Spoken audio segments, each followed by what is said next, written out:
Megan stepped off the shuttle into the old harbor town at dusk.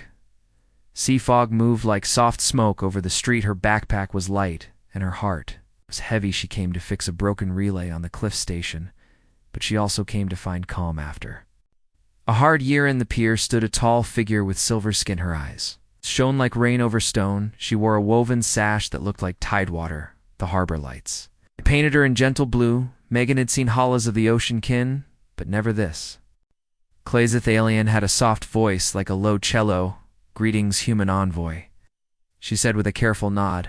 "My people, thank you for answering our call. My name in your sounds is Sorry. I will guide." Yumagon tried to smile and keep it simple. "Nice to meet you, Sorry," she said. She pointed to the climbing road. "The cliff station is up there. If we start now, we reach before dark." Sorry looked at the road, then at Megan. She lifted a hand and made a sign that Megan did not know. Megan thought it meant, "Wait." Moment Sorry thought it meant, "Please accept my formal gift." So each of them waited for the other two moved. Waves murmured below. Wind moved the flags far off. The old bell boomed once Megan laughed a little at the odd pause. Sorry tilted her head. In concert, Megan tried again. "Thank you for meeting me," she said. "We can talk while we walk." Sorry smiled and stepped close. She lifted the sash from her shoulders and placed it over Megan like a cloak. Megan froze. Her brain scrambled for the right words. Sorry looked pleased, and serene villagers on the pier glanced over and then quickly looked away. Megan felt their eyes and felt heat in her cheeks. Megan did not know that the sash had a meaning on the Oceankin world. A guide gives the sash to a guest at the moment of trust. Some say the sash also means shelter and shared duty. Some old songs even tie it to a pledge of the heart. Sorry did not know that Megan had read a field guide that warned against taking gifts. The guide said to avoid trade until goals were clear, so Megan thought she had made a big mistake by accepting, and Sorry thought Megan had just made a beautiful promise. Seth walk up the road began an awkward quiet. The fog thinned, and the sky took pale silver-color stones. Clicked under their boots. A gull called above, like a hinge opening and closing. Sorry kept a respectful distance. Megan kept her eyes on the path. She wanted to explain that she took the sash out of respect only, but she worried that saying this might insult the guide. Halfway up, they reached a switchback with a view of the cove boats. Where dots in the pier was a small line of light. Sorry stopped and lifted both hands in a curved shape. Megan thought it was a sign that said, "Do not come closer." Sorry meant, "Look, the horizon holds a story." Megan stopped and nodded.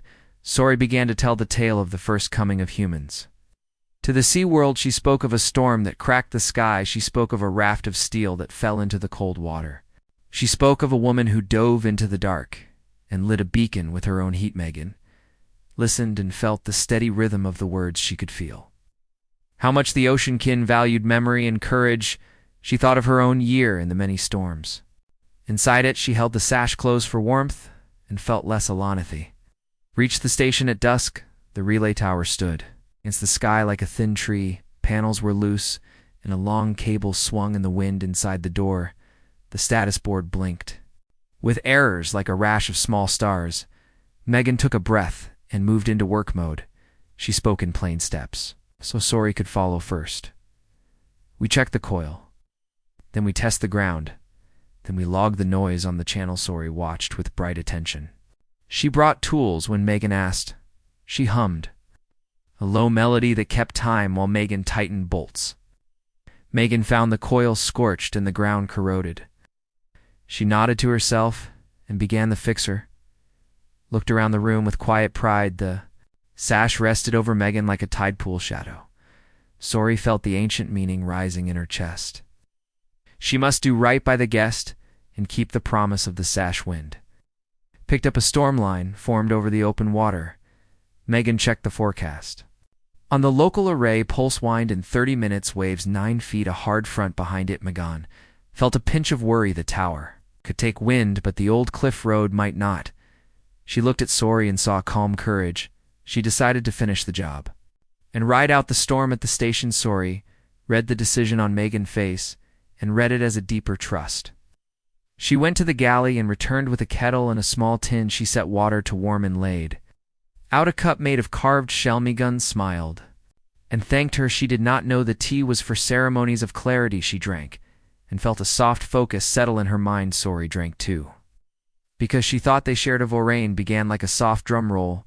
The tower lights flickered, and then, held steady, Megan sealed the panel and ran a full test. The status board shifted to a clean green glow thunder. Rolled over the cliff, the front hit hard, the station creaked. But stood fast. Sori closed the shutters and lit a small lamp that smelled. Like Salt and Min McGann and Sori sat on the floor by the lamp, the sash lay between them like a bright little river Megan decided to face. The awkward gift and clear the air spoke slowly and with care. "This cloth is beautiful," she said. "I hope. I did not step on a rule by wearing it in my guide. There is a note about gifts, Sori. Breathed in and let the breath out. The sash is a promise on my world," she said.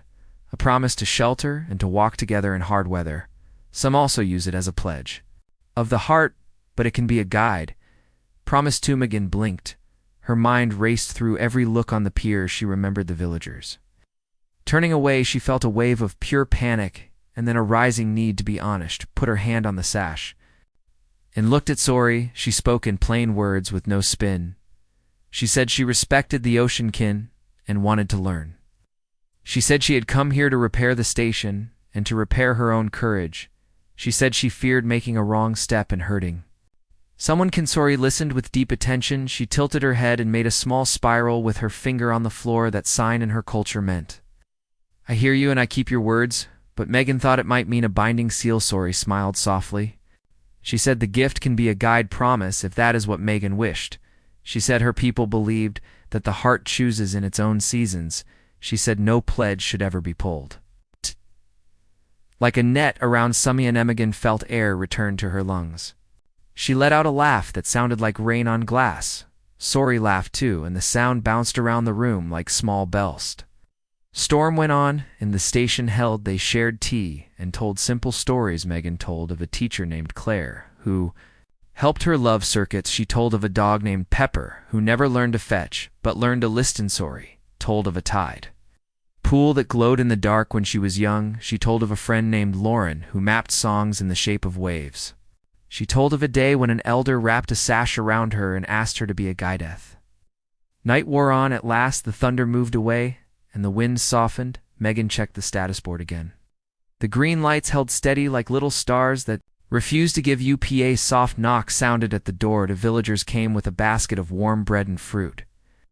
One was a woman named Brooke with kind eyes. The other was a girl named Lily with a patch on her sleeve that showed a small boat that bowed. To Sori and nodded to Megan. Brooke glanced at the sash and hid a smile. Lily did not hide hers.